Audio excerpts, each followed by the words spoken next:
Tenlazın atasıdır. Bakın. Dediniz mənə, İzvolcuyla gəl yapa, doğru yalan yamanda bastığı çopa. Düz olmaran dedim sizə, ay toba, inam etti bu ülkede bil yapa. Ata bala giriştiler nef gaza, millet geçti yap adında bir paza. Haksızlıklar hiç çıkmadı endaza. Qohum kardeş düzüldüler sap sapa. İnanmaram a kardeşim bil yapa. İndi bakın ha. İndi Qabilə salam verməyə qorxan, adını cəbhəçi qoyan və yaxud cəbhəçi qoymayanlar, eşidin ha, bir dəfə mitingə gəlib gəlməz tutub həbs eləyiblər, sırası siyasi məhbuslar siyahasına salınıbdır. Amma bu Baloğlan Mirzəli, bu adam, qızı xalqın haqqını tələb edir, həmişə efirlərə qoşulur, efir açır.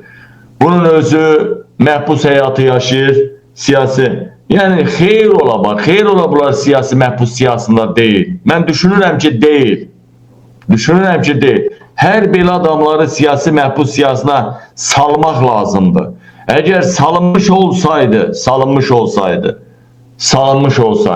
inanın Allah'a deyirəm, minlərlə demirəm ama 10 minlərlə siyasi məhbus olardı ölkədə. Sanki elə bir ki, bu siyahıya salanlar birazcık qısqanclar. Elə istəyirlər ki, Avropaya bağlı jurnalistlər olsun, bir də cəbhəçilər olsun.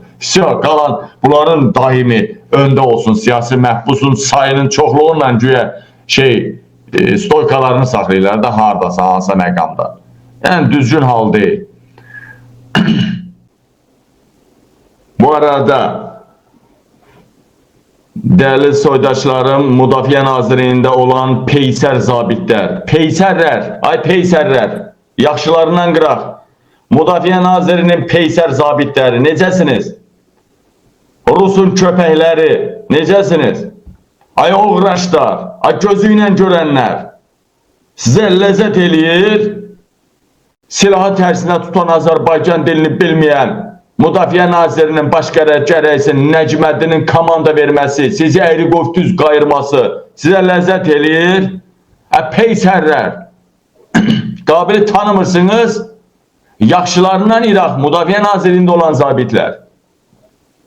Peysəriyə nə vurursunuz özünüzə? Orduda baş verən skandalı niyə ma demirsiniz? Orduda baş verən skandalı neyin uzunu bilinmir. Niyə mənə vermirsiniz orduda baş verən hadisələri? Bəzi yerlərdə gizlətməyə çalışırsınız. Arvadını da verəsən nazirə, komandirə arvadını, bacını da verəsən, ay oğraş. Ay göt oğlu göt.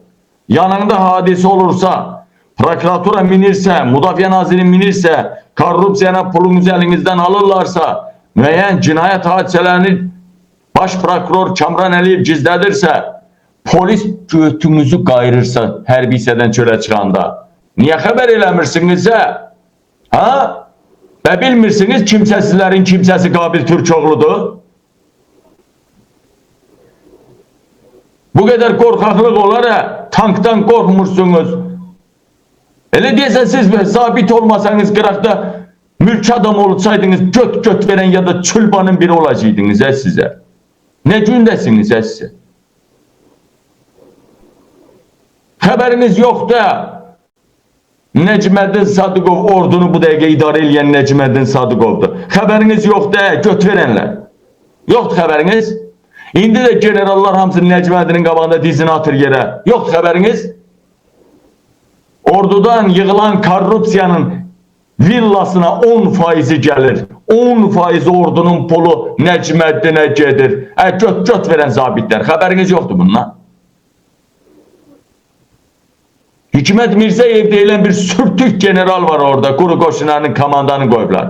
İndi birlikdə spesnazı yaratdı, spesnazı qaldırdı, spesnazın yaradılmasında müstəsna fəaliyyəti oldu, onu gizdən damlarıq, ağzımız əyilər. Ancaq indi ordunun başına qənim kəsilib bu şərəfsiz. Hamını cərməliyir, hamını didir, hamını minir. Özündən balacaları basıb şaqqıldadı. Ama yox, bu arada xəbər aldıq. Özündən yekəni də basıb döyübmüş. Bəli, gəlin baxaq xəbərə.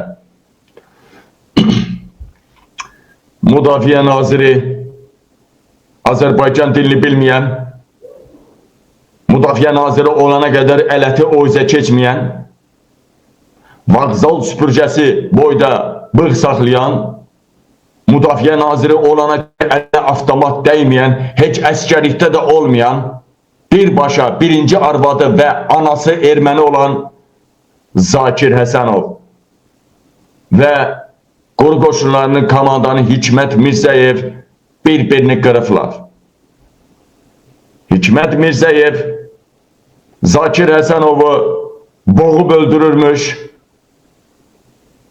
birbaşa nəfəsini kəsirmiş, sonra da tolazlayıb bir dənə yumruq qoyub, ikinci ən sərras zərbəni vuran zaman o Türkiyədən bir dənə paşa gəlib ora, paşa. Yatağına qız saldılar, seksini də çəkdilər, indi Rusiya kəşfiyyatının əlindədir. Ona nə deyirlər? Bəxtiyar Paşa. Bəxtiyar Paşa, sən yaxşı oğlan idin, amma səni ilişdirdilər. Şeyin başına bəla oldu Bəxtiyar Paşa. Bəxtiyar Paşa araya girib aralayan zaman Hikmət Mirzəyevin sərras yumruğu Bəxtiyar Paşanın qulağının dibindən dəyib. Bəxtiyar Paşa yerində 2 kuruq devrə vurandan sonra birbaşa telefona sarılıb Erdoğana məruz eləyib və həmən vaxtı da bizim sürtdük vağzal süpürgəsi boyda bığ saxlayan Müdafiə Naziri də İlham Əliyevə zəng eləyib. Qonşu qonşuya baxar, özünü oda yaxar, qonşu qonşudan geri qalmaz. Neysə, değerli vətənlərim, hadisə barədə hər iki prezidentə, daha doğrusu hər iki diktatora məruzə ediblər. Daha sonra İlham Əliyev üçün ordu lazımdır. İlham Əliyev ordu qədri biləndir. Babası Daşşaq Qırxan Əlirza 1-ci Dünya Müharibəsindən qaçıb gizlənib. Daşşaq Qırxan Əlirza. Atası, hətta atalığı deyərdim ona. Elə babası da doğma babadır, öyle babalığıdır. Hər neysə, indi sənətdə atası babası gedir. Atalığı Heydər Əliyev 2-ci Dünya Müharibəsindən yaşını böyütdü. Daha doğrusu yaşını qabağa çəkdi.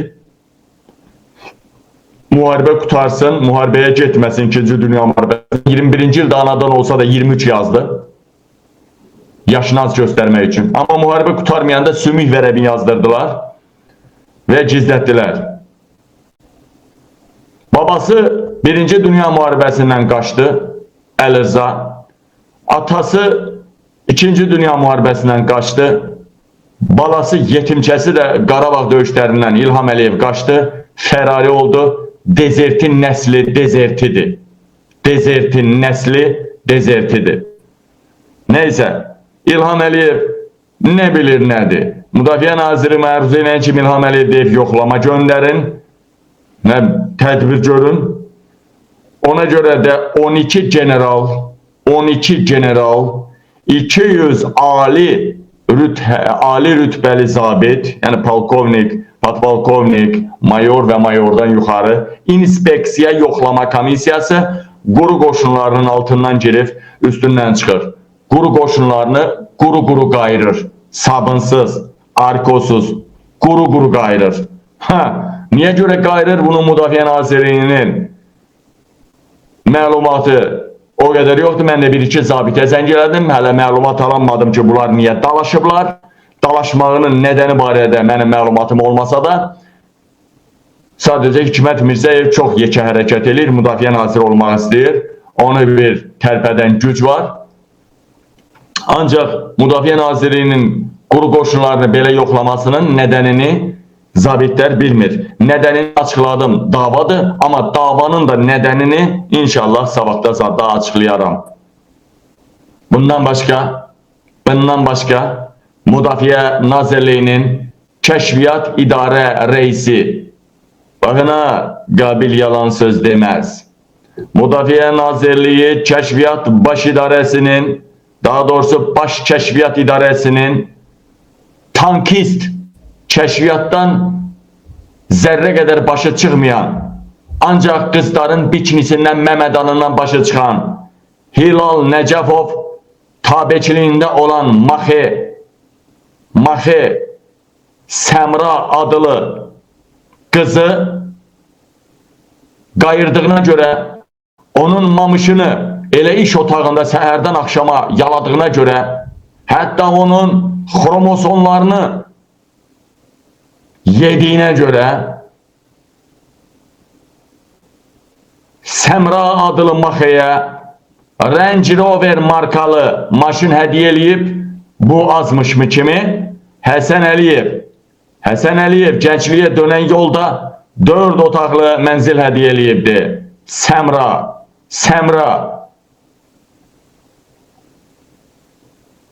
Hilal Nəcəfov o qədər mamış yalayır ki, artıq mamış yalamasa dözə bilmir. Baxmır Səmradır, yaşlı qadındır, cavan qadındır. Elə buna mamış olsun, yalasın. Hilal, ged elə bizim kətdə eşşəklər var, onun mamışını yala da, Hilal. Uzaqbaşı səndən ev, Range Rover istəməyəcək, uzaqbaşı səndən yonca istəyəcək, ya da avyoz, ya da bir ovuc kəpək. Hilal Nəcəfov, sənin general rütbələrini sana kim veribsə onun arvadının tötünə yeridəcəm. Səbirli ol. Az qaldı. Göt uşağı göt. Hərəniz bir. Sən tank batalyonunun komandiri olmağa ən yaxşı halda layiq idin. Sənə hansı göt verən o vəzifəyə təyin eləyibdi? Harda göt verənlər var, Rusun köpəyi var, hamısı yuxarıdadır. Onun erməni mavini var idi, adını dəyişib Rauf qoymuşdu. Onu mən burada bağırdım, çağırdım, rədd elətdirmədim mi? Arvadı da Müdafiə Naziri Zakir Həsənovun xalası qızı idi, nə idi? Arvadı da məxfi hissədə. Azərbaycan ordusunun məxfi hissəsi ermənilərin əlində idi. Allah, güya kimin əlindədir? İndi ermənilərin əlindədir də.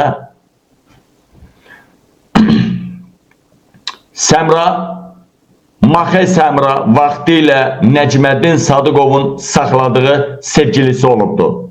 İndi isə Baş Kəşfiyyat İdarəsinin reisi Hilal Nəcəfovun sevgilisidir.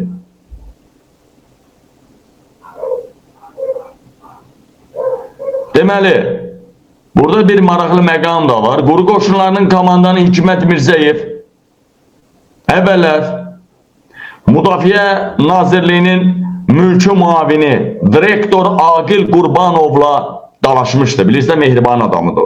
Aqil Qurbanovu döymüşdü, mehriban adamını döymüşdü. Hikmət Mirzəyev onu döymüşdü, o da otaqdan qaça-qaça sənə göstərəcəm, mehriban xanım sənə göstərəcək, belə-belə demişdi. Mehriban xanım, dəyərli vətənlərim, dəyərli soydaşlarım, xəbərlər proqramımız davam edir. Bu arada deyəsən hələ gizlədirlər ha. Bunun nədəni sabah deyəcəm ha. Mən məlumat ala bilməmişəm. Sadəcə Bakı dəniz şəhərciyi İran gəmisinə atəş açıldı DŞK-dan. Bir nəfər öldü. Bunun görün başqa bir məlumat olmalıydı məndə bu barədə. Bir dənə qoyum tapa bilirəm sizə. Görüm tapa bilirəm, bunu sizə çatdırım. Amma bunun nədəni